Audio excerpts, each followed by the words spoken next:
Hello views, welcome to my channel Office Guru. இன்னைக்கு நம்ம சேனல்ல என்ன பார்க்க போறோம்னா, ரெண்டு முக்கியமான ஒரு இன்ட்ரெஸ்டிங் எக்ஸல் டிப்ஸ் தான் பார்க்க போறோம். அதுல ஒண்ணு வந்து ஆட்டோ ஃபிட்டிங் ஆஃப் காலம்ஸ். நீங்க டைப் பண்ண உங்களுக்கு வேர்டுக்கு ஏற்ற மாதிரி காலம்ஸ் ஆட்டோமேட்டிக்கா ஃபிட் ஆயிடும். அது ஒண்ணு. ரெண்டாவது ஆட்டோ பார்டரிங். இதை சுத்தி எப்படி நம்ம டைப் பண்ண பார்டரிங் பார்டர் போடுவோம் இல்லையா, அதை எப்படி போடுறது அப்படின்னு ரெண்டு விஷயத்த, ரெண்டு சின்ன சின்ன குட்டி விஷயத்த நம்ம பார்க்க போறோம். First auto fitting of columns எப்படி பண்றதுன்னு பார்ப்போம். இந்த மாதிரி ஒரு ஷீட்ல நீங்க இப்படி ரைட் கிளிக் பண்ணீங்கன்னா உங்களுக்கு வந்து வியூ கோட் அப்படி, இது ஒரு ஸ்மால் எக்ஸல் விபிஏ கோடு தான், பட் ரொம்ப சின்னது, நீங்க ஈஸியா கத்துக்க முடியும்.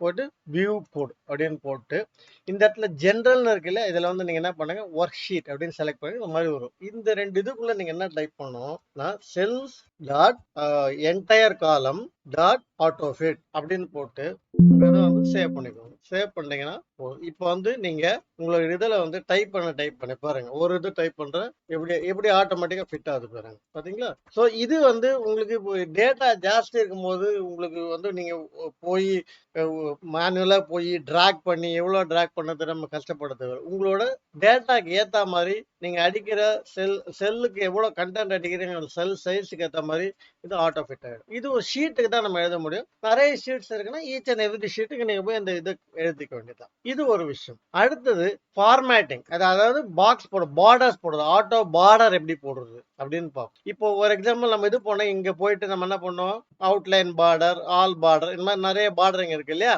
பார்டர் போடு. இது ஆட்டோமேட்டிக்கா எப்படி போடுறது அப்படிங்கறத நம்ம பார்க்கலாம். அதுக்கு நம்ம என்ன பண்ணோம்னா, டேட்டா நான் உங்க வசதிக்கு கிளியர் பண்ணிக்கிறேன். இப்போ அதே மாதிரி இங்கேயும் பார்டரையும் தூக்கிடுறேன். உங்களுக்கு இதுவா போட்டு காமிச்ச பார்டரையும் நோ பார்டர் அப்படின்னு வச்சிடறேன். இப்போ இங்க போய் கண்டிஷனல் ஃபார்மேட்டிங் நியூ ரூல், இது ஒரு கண்டிஷனல் ஃபார்மேட்டிங். இதே நீங்க கத்துக்கணும். இங்க போய் லாஸ்ட் பாத்தீங்கன்னா use a formula to determine which cells to format அப்படின்னு கிளிக் பண்ணுங்க. கிளிக் பண்ணீங்கன்னா இந்த மாதிரி ஒரு பாக்ஸ் வரும். இங்க கிளிக் பண்ணிட்டு ஃபர்ஸ்ட் செல், அதெல்லாம் எங்க இல்லைன்னா எங்க இருந்து நீங்க இது வருமோ அதை வந்து நீங்க கிளிக் பண்ணிக்கோங்க.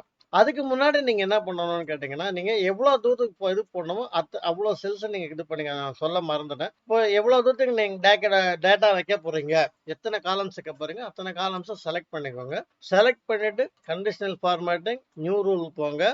யூஸ் ஃபார்முலா டு டிட்டர்மைன் இங்க கிளிக் பண்ணி ஃபர்ஸ்ட் செல்ல கிளிக் பண்ணுங்க. அதாவது ஃபர்ஸ்ட் செல்னா எங்க இருந்து நீங்க அந்த டேட்டா ஆரம்பிக்க போதும், இங்க நான் ஏல இருந்து ஆரம்பிக்க போறேன்னு ஃபர்ஸ்ட் செல் ஏ வச்சிருக்கேன், A1. இப்படி வைக்கும் போது உங்களுக்கு டாலர் சிம்பிள் வரும், அதை ரிமூவ் பண்ணிடுங்க. இல்லைன்னா வந்து அந்த A1 வந்து பிக்ஸ் ஆகும், அந்த A1க்கு மட்டும்தான் ஒர்க் ஆகும். அப்படி இல்லாம இந்த டாலர் ரிமூவ் பண்ணிட்டு ஃபார்மேட் கிளிக் பண்ணி இங்க அவுட்லைன், நான் இங்க அவுட்லைன் கூட நீங்க என்ன இது வேணுமோ கொடுத்துக்கலாம். இந்த இடத்துல பார்டர் ஃபில், இங்க பார்டர் கிளிக் பண்ணீங்கன்னா ஃபார்மேட் பார்டர் அவுட்லைன் கிளிக் பண்ணி ஓகே ஓகே. இப்ப என்ன பாருங்க, இப்ப நான் இங்க டைப் பண்ண ஆட்டோமேட்டிக்கா பார்டர் வரும். சாரி, ஃபார்முலால தப்பு பண்ணிட்டேன். இந்த இதுதான் நான் ஏற்கனவே பண்ணேன். இது பாருங்க, அதையும் சொல்றேன். மேனேஜ் ரூல்ஸ், எடிட் ரூல், இங்க ஈக்குவல் டு போடக்கூடாது, நாட் ஈக்குவல் டு எம்டி அப்படின்னு போடணும். இந்த இதை விட்டுட்டேன், அதை நீங்க நோட் பண்ணிக்கோங்க. Not equal to empty, empty அல்ல சமயத்துல போடு அப்படின்னு சொல்றேன். Okay, apply.